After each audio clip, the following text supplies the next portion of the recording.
Elijah. We are Unseasoned Opinions, where we give our raw, unseasoned opinions on things. We are here in Solano College TV studio. I'm here with Arjun, Jason, and Nick, and we are going to be talking about toxic gaming culture. Okay? In our first segment, we'll define toxic gaming culture, what it really encompasses, toxic behavior on the internet. In our second segment, we'll discuss the effects and influences that may cause or what they have, what toxic gaming culture has. And in our third section, we'll talk about preventative measures and ways you can prevent toxic behaviors. So, Arjun, first topic, how would you define toxic behavior? Well, a definition of toxic gaming culture would be, according to gamingaddictioncounseling.com, they have an online article written in 2021 where Joshua Garth describes forms of toxic behavior commonly found in gaming communities as stuff like physical threats, stalking, sustained harassment, hate speech, doxing, griefing, and just overall negative statements attacking race, ethnicity, religion, gender, or sexual orientation.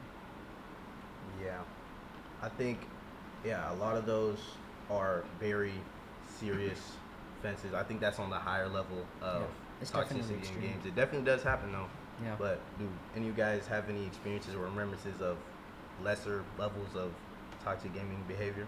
I think a pretty common lower tier of toxic gaming is just being you. So being a younger person in a gameplay, let's say it's a shooter game like Fortnite or Modern Warfare, Call of Duty, stuff like that. When you talk and you want to use your voice as a way of commanding the team and stuff like that, you do get some type of bully or any sort of just because of your voice. And a lot of people, they can call you nicknames, like Squeaker or any type of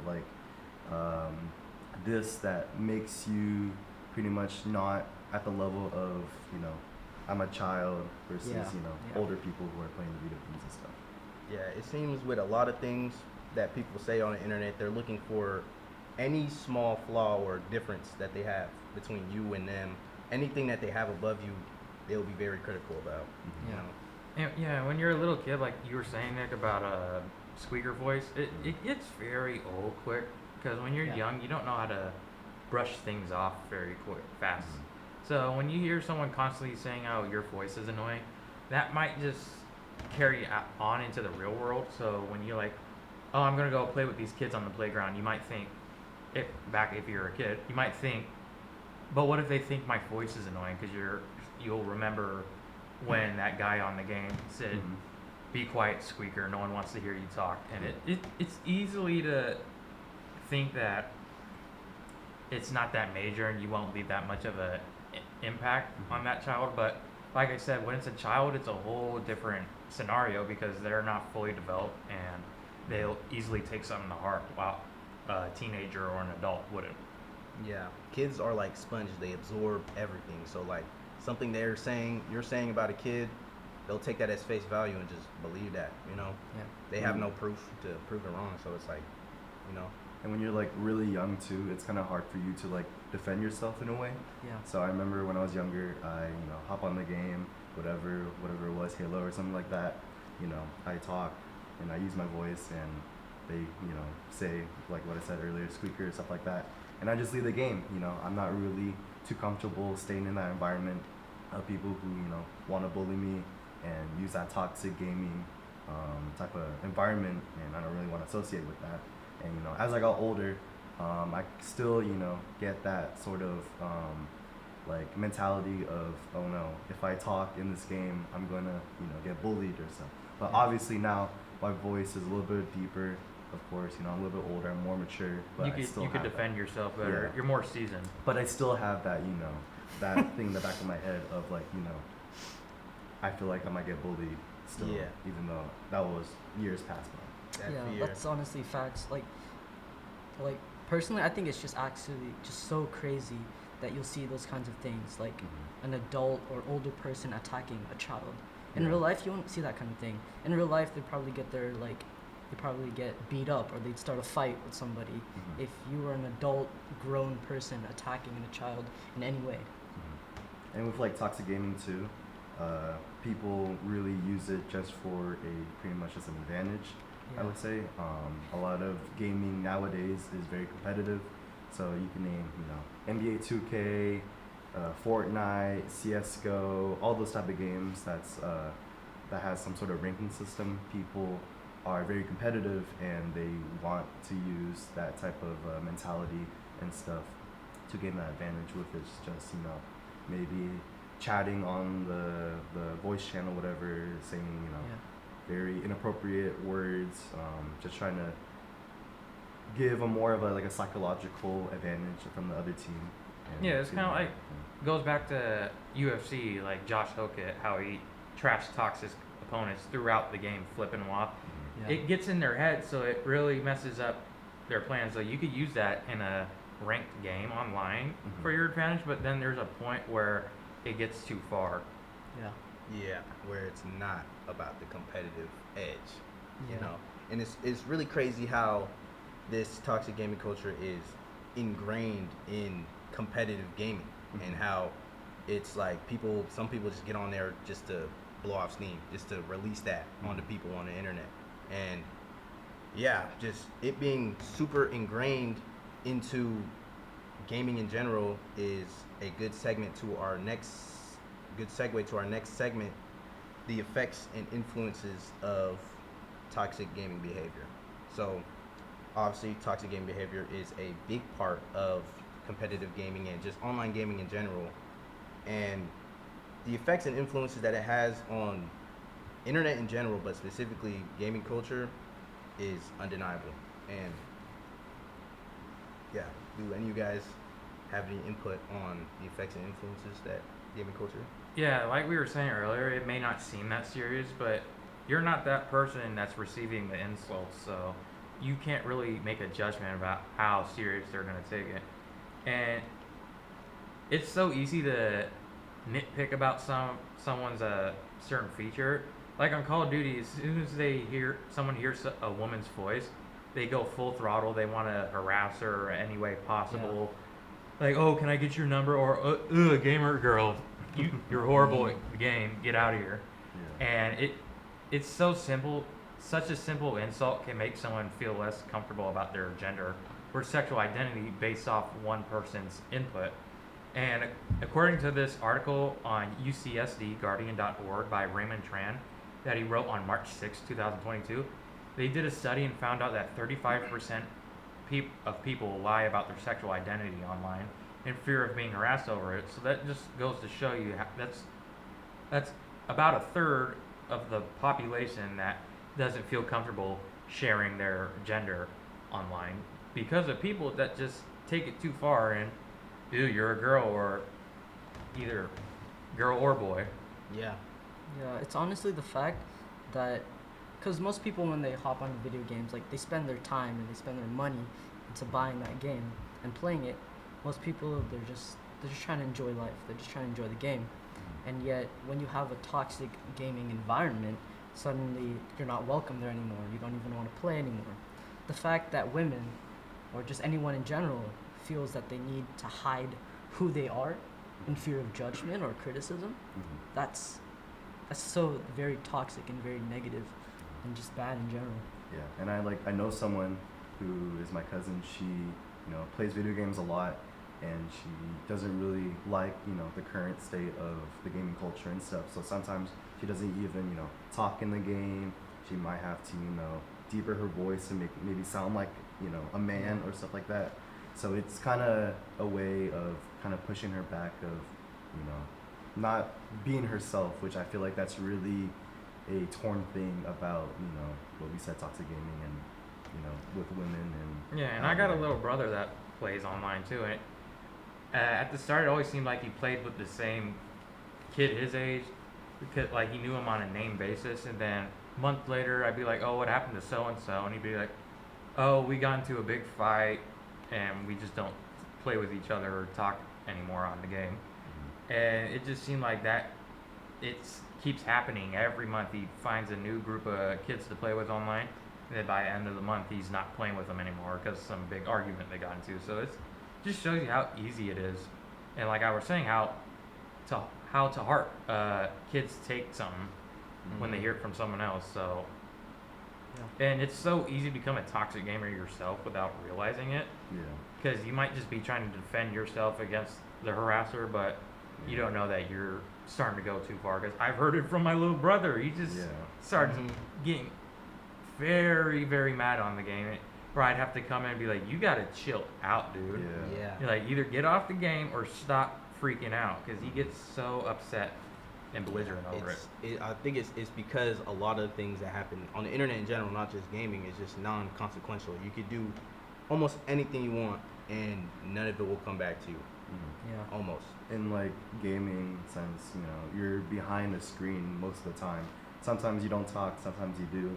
You know, you're portraying something that you're not really are, you know. You can go into Fortnite and be, I don't know, Peter Griffin skin, or you can go to Call of Duty and you're a war vet, or Overwatch, you can be a huge gorilla or whatever. You're portraying someone that you're not. But, you know, you have to realize, you know, if you're saying these type of words to these made up fictional people, you got to realize that there's actual people behind those characters, and you know those could have, you know, lasting effects on them, even though, you know, they're just small words. Yeah. I remember. Honestly, yeah. Like, I could go on VR chat and I could be a furry. And that kind of thing is just, you begin to sort of like separate the pixels that you're looking at, and you begin to objectify the people that are behind them. Yeah. Like, you begin to lose the sense of like humanity. Like, Yeah.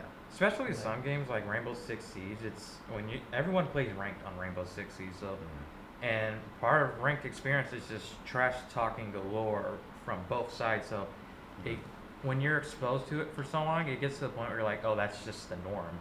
But it really shouldn't be the norm because how serious some people take it. And we need to stop stooping down to the harassers levels and just not even entertain them. Don't even try to. You can defend yourself the slightest, but it's just better to finish that game, leave, don't play with them again, instead of just entertain them, because that's just going to keep them going. It's like adding fuel to the flame. It's just not going to go out because they're going to keep going and get you upset. Yeah, and it's crazy because people, like, there'll be full-grown adults on the internet screaming at children on the game, and it's like, it's a little kid. You would never go to a playground and see a kid doing his sandcastle wrong and start screaming at him because he's doing it wrong. Just being on the internet, not being face to face with someone, make people act crazy. I think until you can choke somebody through the screen, it's gonna stay like that until those advancements come out. It's pretty much like normalized to bully or say some type of word that can, you know, be psychologically, you know, negative to someone.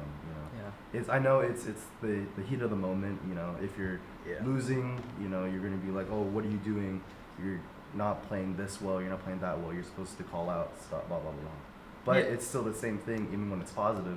You know, let's say if you're winning by a lot, you know, you're gonna trash talk the other team, like, oh, you suck, blah blah blah, get off the game, etc. So I feel like it's very normalized to just trash talk in general and I feel like if it's just staying like within the game, like you're just talking about like their play style or just like how the match is going, it's somewhat okay. Yeah. But as soon as you start making it personable and start talking about their gender or oh, you sound like a fat person or something like that, now you're taking it too far and you need to calm down because it's not that serious ever. You're more than likely never going to see this person online that you're playing with. So it's just not even worth it. Don't ruin their day. Don't get your blood pressure all going over something so minute that you'll forget about by tomorrow. Yeah, I've quit like a lot of video games recently, of just because of, you know, toxic, and I just hate it how I get to just I just want to be a casual player. Or the game's just too competitive now. Yeah. Like you go back to like Black Ops 1, Black Ops 2, like early or late 2000s. Everyone was still new to gaming in a way, so everyone was equally bad. So it was a lot more fun if you ask me. But now it's just like there's this norm that you have to be this good, and if you're not, you don't deserve to play and you deserve trash talk. And that's just not the case. Not everyone has time to dedicate hours to a game every day. They have school, they have jobs, they have family, and they got other important things. It may be your hobby, but it's not everyone has the same life. Yeah. So Nick, like you were saying, it feels like just the threshold, the threshold of human decency, the threshold of how much you tolerate other people. It feels like in video games, it's just like non-existent almost. Yeah. Like the threshold that you would have, like if you bump into someone at the grocery store, it's like, oh, I'm sorry, you'd be polite. But in a video game, you bump into someone, all of a sudden you're dead. Like you're worthless. Yeah. You Yeah. say like a bunch of comments that, Yeah. you know. And there's some people online that they'll message you after a match and they're being positive. They're like, yeah, I tried my best. Like I was on For Honor and a guy sent that to me because he was playing this character that I always play. So I know how to play that character a lot more than he did. Yeah. And I could just predict every move he did. And it could have been so easy where I could have turned the conversation negative after he was like, yeah, I tried my best. And I could have just been like, yeah, you're just horrible, dude. Get off the game. But instead I was like, yeah, we all got to start somewhere, dude. You just got to try doing these moves more. And he responded back positively, just like, oh, I don't play that character often. I just want to try something else. And you just say, GG's, good game, and leave it at that. You don't got to be mean to the dude. Yeah, that's a good segue into our next segment, the preventative measures and healthy ways to handle toxic behavior in gaming. So with what you were saying, Jason, being very passive and understanding of other people is a good way to prevent that type of toxic behavior, because you very easily could have escalated that situation to more than what it really was, which was the guy not being that good at the game. You know, just regular common courtesy and remembering that those are real people behind your screen controlling those characters. You know, Yeah. and In every character, it takes skill set, because every character is way different than the other one. So he may be horrible at the character I like playing, but if he went to a different character, he might have beat me very easily. So it's just always better to be nice, and there's nothing really to gain out of being rude to the other person. it's very easy to turn a regular player into a bad actor that is just toxic. You know, it's very easy to escalate those things because everything's non-consequential. If someone's like, nothing's stopping you from going crazy on a guy, you know, yelling at him. No one's gonna. What are they gonna do? They can't do anything until they can. One day we can reach through the screen and grab somebody, but it's not the world we live in right now. So it's just Sometimes it is that serious though, because you know how people can dox your address. doxing is bad. And they're very immature, and sometimes they like to do what they call swatting, and they'll say like, oh, you're making terroristic threats at this address, and you might just be playing, you know, having a nice day. Next thing you know, you got police kicking down your door because the guy you argued with online told him your address and said that you're making terroristic threats on the game. And it's to the police, that's very serious, so they're not going to be like, oh yeah, right. You're going to come scope out the scene and find out, oh, he's not making any terroristic threats at all. Yeah. So it's just better to not even egg on the harasser, because he might want to make it even more serious like that. Yeah, just like going back to like healthy ways of like behaviors to be in gaming. I feel like, you know, like what you said, don't really too much feed on to those people who are being very toxic, and you know, we're just playing for fun. You know, it's a pretty much a way to escape from reality. And from what Headspace recommended, article from Maintaining Healthy Gaming Habits from 2024, it recommends just to play games when you have free time. I know gaming probably way back when, you know, when you have those little digital Game Boys, whatever, stuff like that.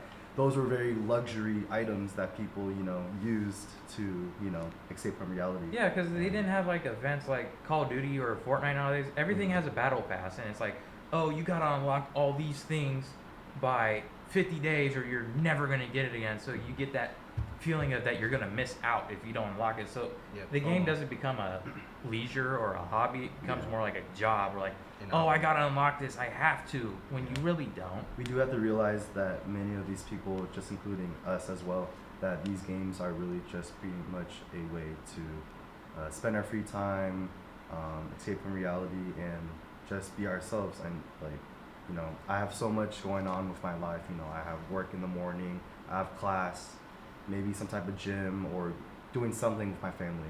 But what am I gonna do after all that? I can relax by loading on my computer, loading on my Xbox, playing some type of game with my friends, and it's very enjoyable for me to escape from the pressures of my outside world and just lock into a digital world.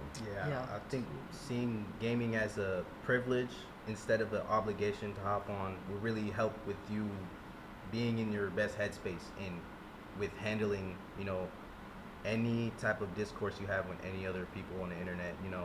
If someone's coming up to you in the game talking crazy, being in a better headspace is a very easy way to be able to handle all those things. Is there like any type of like ways you recommend to like not be in that headspace? Like, let's say if you were being very heated in the moment of gaming and stuff, and like you were losing all the time, what do you really recommend that people should do?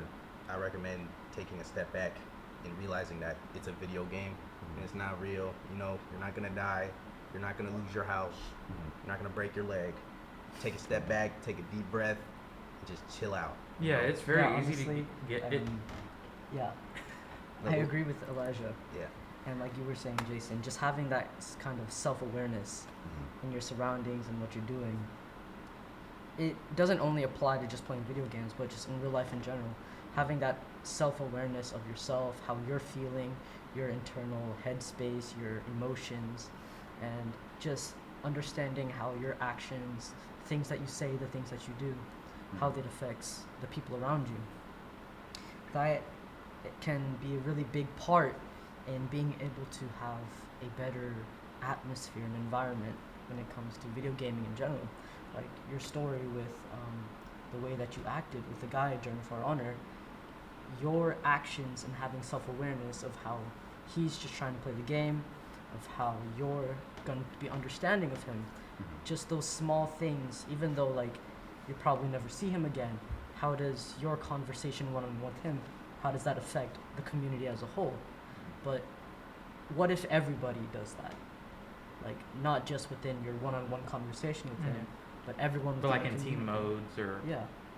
And if you want some ways to just get away from the toxic gaming, let's say you're being harassed, like we were saying, it's very easy to get in the heat of the moment and start arguing back on them, but it's also very easy to get away from that. Every game that has a voice chat, there's a mute option. You can mute the guy, you will never hear him again. You could block him so he's muted. You wouldn't be in a match with him ever again. Or even just find a new lobby. You don't got to keep playing that same lobby if he's in it. Leave, find a new one. Or even just play a single player game for a minute. Like, I was getting tired of Call of Duty because all the games nowadays are competitive. I was getting very sick of that. And I always remember when I was little, I'd play on Nintendo and I'd always play Mario. So I went on eBay and I found this one Mario game. It had 3 of them, but the one I wanted to play the most was Super Mario 64 because I always had memories of playing that when I was little. I got it, started playing it, and I never had an ounce of anger while playing the game. And it's because it's just simple. There's nothing like, oh, I got to get this, or someone's going to be trash talking me. It's just I'm doing what I want on my own time with no pressure. So it's that simple to get away from the toxicity in gaming culture. Yeah, and a very good way to handle those type of people on the internet is to just remember to have empathy for those people because they might be having a bad day. They had a horrible day at work, a bunch of stuff happened, they might have lost their job, they're going on the game, and and it's kind of hard to hold back those feelings of frustration, so they release it on the people on the internet. It's non-consequential. Again, like nothing's gonna happen if they do that, and it feels good in the moment to just release that anger. Like you can't yell at your manager, so they yell at people on the internet, and I think it's very good to give them leeway and to just understand that what they're saying, they don't mean it, they're just angry, they're having a bad day, everybody has bad days, and just remember that these are human beings on the other screen. and there's always like a saying like it's like, I know it's a meme, but it's like touch grass. You should honestly, people should go outside more and spend their time more outside, because I feel like it's a good way to breathe fresh air and not really stick to that screen, because sometimes being stuck on a screen is very bad for your eyes. You get really tired. And your mood, you get really, you may not even feel like it, but all your emotions change. You're very more irritable if you've been on the screen for a long time.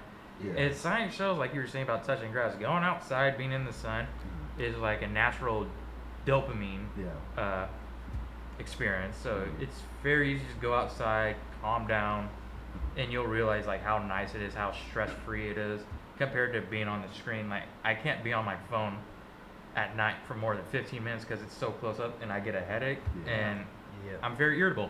Yeah, when I was younger, I realized, or I noticed that when I played NBA 2K a lot, and I played like the online modes, and my parents would go into my room and be like, "Oh, what are you doing? You're up so late."